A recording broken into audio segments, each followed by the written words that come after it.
ओम शांति। आज सुनते हैं 7 नवंबर की मुरली से दिल से लगने वाली, दिल में छपने वाली गहराई की बातें। आज बाबा ने मुरली में योग का इतना सहज तरीका बताया, इतना सहज तरीका बताया जो सबकी कंप्लेन खत्म हो जाए। बाबा ने कहा सहज योगी वह है जो मेहनत और हठ की बजाय रमणीकता से पुरुषार्थ करे। मतलब योग के लिए हठ करना, बहुत कोशिश करना, आत्मा चल अब परम धाम की ओर, परम धाम परम धाम। कहीं कहते हैं क्या करो, आत्मा निकलती ही नहीं है। लेकिन ऐसे हठ करते, मेहनत करते, घंटों को बैठते, बाबा मेरा बुद्धि योग लगवा दो, लगता नहीं है, बुद्धि भटकती रहती है, पता नहीं कहाँ कहाँ धक्का खाती है। बाबा ने कहा सहज योगी वह जो रमणीकता से पुरुषार्थ करे। रमणीकता से पुरुषार्थ क्या होता है? बाबा के साथ बड़े अच्छे अच्छे चरित्र रच के सूक्ष्म वतन में बाबा से खेल पाल करना कितना सहज पुरुषार्थ, और बाबा की याद भी रहती है। तब बाबा कहते बच्चे कभी आशुक माशुक समझ के याद करो। बाबा के साथ भिन्न भिन्न चरित्र खेलो, कभी बाबा से आंख मिचौनी खेलो सूक्ष्म वतन में, कभी किस ढंग से, कभी किस ढंग से, पर बहुत सहज तरीके से इसको रमणीकता का पुरुषार्थ बनाना है। कभी बाबा, मैं मीठे बाबा के गुणगान कर रहा हूँ, बाबा मेरे कर रहा है, मैं बाबा का कर रहा हूँ, बाबा मेरा कर, इसको थोड़ा रमणीकता का रूप दो, फिर बहुत सहज योग हो जाएगा, फिर मुश्किल नहीं लगेगा। तो आज बाबा ने फिर सच्चे वैष्णव की भी निशानी बताई। सच्चा वैष्णव कौन? सच्चा वैष्णव मन पवित्रता की श्रेष्ठ स्थिति का अनुभव करने वाले संपूर्ण पवित्र भावा। सच्चा वैष्णव है कौन? वास्तव में सच्चा वैष्णव वही है ना। अशुद्ध भोजन का त्याग तो आसान काम है, वो तो बहुत मिल जाते हैं लोग, लेकिन अशुद्ध संकल्पों का कोई त्याग करके दिखाए, वो है सच्चा वैष्णव। जरा भी विकारी अपवित्र संकल्प टच न करे मन बुद्धि को, वो है सच्चा वैष्णव। सच्चा वैष्णव माना ही आत्म मानी स्थिति, सबको आत्मक रूप में देखे, भाई भाई की दृष्टि से देखे, वो है सच्चा वैष्णव। उल्टे सुलटे विचार, ये तो मलेच्छ का भोजन हो गया। मन बुद्धि का भोजन ये संकल्प है। मेरे विचार कैसे चलते हैं? लो क्वालिटी के नहीं चलने चाहिए, बड़े हाई क्वालिटी के, बड़े उच्च क्वालिटी के, रॉयल आलीशान थॉट चलने चाहिए। तब है हम सच्चे वैष्णव। हम एक भी ऐसे संकल्प का सेवन कर नहीं सकते, हम एक भी ऐसे बोल को बोल नहीं सकते। ऐसा पुरुषार्थ करना है, और उस पुरुषार्थ के लिए बाबा हम बच्चों को प्रेरणा देता कि बच्चे तुम ऐसे बनकर अपने आप को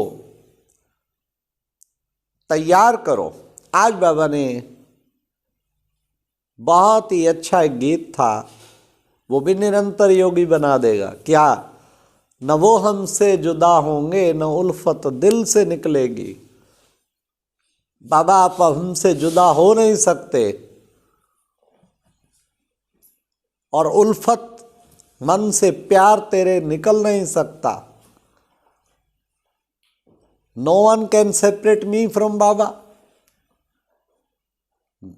हम दोनों ऐसे कंबाइंड हैं, दुनिया की कोई ताकत अलग कर ही नहीं सकती। ये है सहज योग। बाबा और मैं कट्ठे, कट्ठे रहना, कट्ठे करना, हर काम कट्ठे, इसको कहते हैं सहज योगी जीवन। तो हमें बाबा ने आज कितनी बाबा की महिमा आई।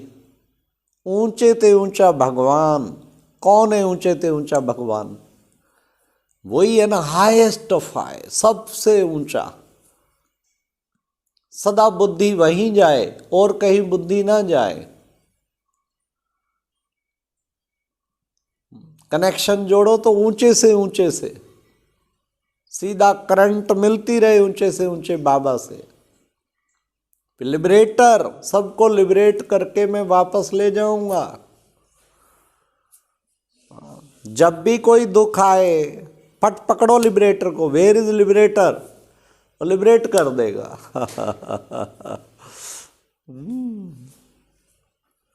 नॉलेजफुल हूं, फुल नॉलेज। आज तक 800 करोड़ आत्माओं में कितने आए, धर्म पिता है, क्या है, पर नॉलेज सच्ची कोई नहीं दे पाया। इसलिए कहते हैं सच्चा पातशाह वो आके सच्ची नॉलेज देता। गॉड इज ट्रुथ, सत्य उसी के लिए, सत्यमेव जयते। बाबा ने कितना अच्छा बताया।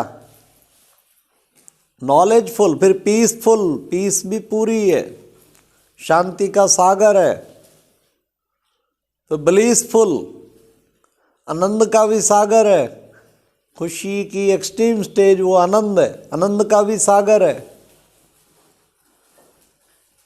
तो बाबा कैसे प्यार से हम बच्चों को समझाते हैं कि बच्चे, आज गहराई की बात बाबा ने जो बताई, भारत है अविनाशी खंड, भारत अविनाशी, इसका कभी विनाश नहीं होता। सचमुच वैसा ही ड्रामा बनता जा रहा है। आज यूक्रेन रशिया का देखो, वार चला हुआ है। उधर अमेरिका सपोर्ट में है यूक्रेन के और इधर रशिया है। भारत की दोनों से मित्रता है। अंत में देखना सभी भारत ही सबसे सुरक्षित राष्ट्र सबको समझ में आएगा।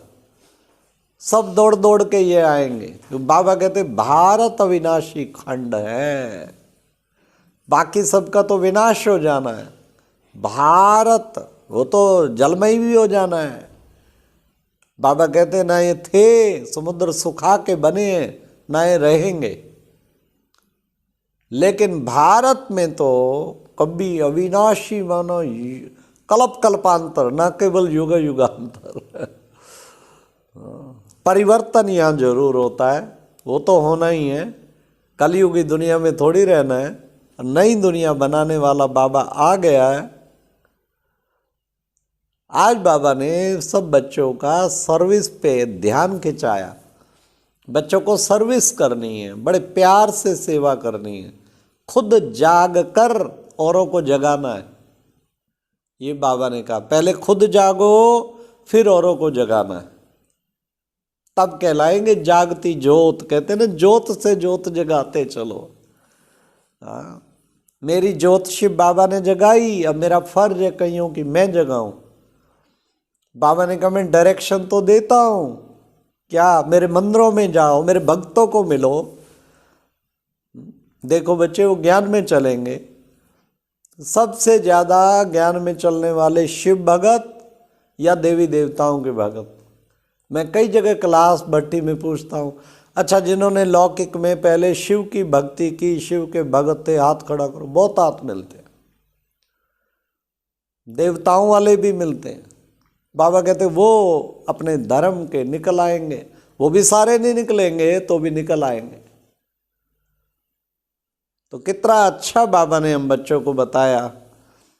विचार सागर मंथन कर दुबन में फंसे हुए को निकालो। बाबा तो समझाते हैं, बच्चे अंग्रेजी में भी पोस्टर बनाओ, लेकिन करना तो बच्चों को है ना। बाबा डायरेक्शन देते हैं, करना तो बच्चे। जी बाबा क्यों नहीं करेंगे, सब कुछ करेंगे। अब तो हो रहा है बहुत कुछ, अंग्रेजी, हिंदी, तमिल, टाइप क्या उड़िया, सारी भाषाओं में बाबा का ज्ञान बट रहा है। बॉलीवुड स्टूडियो से 15 भाषाओं में देश विदेश में करोड़ों आत्माएं रोजाना लाभ ले रही हैं। ये है प्यारे बाप की ज्ञान सागर से निकली ज्ञान गंगा बह रही है, खूब पतित पावनी बन के पतितों को पावन बना रही है। कितना अच्छा बाबा ने बताया। आज बाबा ने कहा आत्मा छोटी सी ज्योति बिंदु, बच्चे तुम्हें आत्मा बिंदी है और ये कैसे विश्व की स्टेज उस पर पार्ट बजा रही है। तो तुम बच्चों को भी अपने को आत्मा समझना है। और ये वर्ड स्टेज है ना, ये ड्रामा वर्ड स्टेज है। इस स्टेज पे तुम पार्ट बजा रहे हो। स्टेज पे पार्ट बजाने सारे विश्व की नज़र मुझे आत्मा पर टिकी हुई है। ऐसा ना समझो मुझे कौन देख रहा, सारी दुनिया की आत्माएं आपके हर कर्म को देख रही हैं। स्वयं भगवान की हजारों आंखें जो तुम्हें देख रही हैं। तो आत्मा भी स्वयं को देख रही हो, नहीं बच सकोगे। इसलिए कभी भी स्टेज पे रहने वाले का कितना ध्यान होता है अपने ऊपर। जब मुझे करोड़ों आत्माएं देख रही हैं तो मेरा कितना ना ध्यान होना चाहिए। हर संकल्प वचन कर्म सोच लो, मेरे करोड़ों आत्माएं संकल्प को भी सुन रही हैं, वचन को भी सुन रही हैं, कर्म को भी सुन रही हैं। तो बाबा ने कितना अच्छा ये हम बच्चों को बताया है। फिर प्यारे बाबा ने कहा, बच्चे ये देखो, कहते ब्राह्मण देवी देवताए नमः। क्यों कहते? क्योंकि दोनों धर्म बच्चे इकट्ठे, ब्राह्मण ही देवता जाके बनते। ब्राह्मण देवी देवताए नमः। इनका शास्त्र कौन सा है? गीता शास्त्र है। तो मैं तुम बच्चों को आके वो केवल गलती क्या हुई कि गीता से बाबा ने कहा कि शिव का नाम निकाल दिया बस। इसलिए अब उसको शिव बाबा आके पुनः वो धर्म की स्थापना कर रहा है। 4 धर्म और 4 उसके शास्त्र, पर देवी देवता धर्म का शास्त्र गीता, और बाबा आके पुनः स्थापन कर रहा है। सचमुच कितनी बातें गीता में, गीता के श्लोक प्यारे बाबा के ज्ञान को सिद्ध करती है। आत्मा की बात को कितना सुंदर सिद्ध किया। अजो नित्य शाश्वतो अयम पुरानो, न हन्यते हन्य माने शरीरे। शरीर मरता है, आत्मा नहीं मरती, वो नित्य है, शाश्वत है। कितना शिव बाबा का सही परिचय गीता में आया। ज्योतिषाम अपि ज्योति, ज्योतियों का भी मैं ज्योति हूँ, अजन्मा हूँ, अभोक्ता हूँ। मूढ़मती लोग नहीं पहचानते, मैं साधारण वृद्ध तन में आता हूँ। कितना स्पष्ट सारी बातें बाबा की भिन्न भिन्न श्लोक में एकदम बाबा को क्लियर कर देती। पहले समझते नहीं थे, अब पूरी समझ आने लग गई है। अच्छा, ओम शांति। ये था प्यारे बाबा का मुरली से दिल में छपने वाली गहराई की बातें। ओम शांति।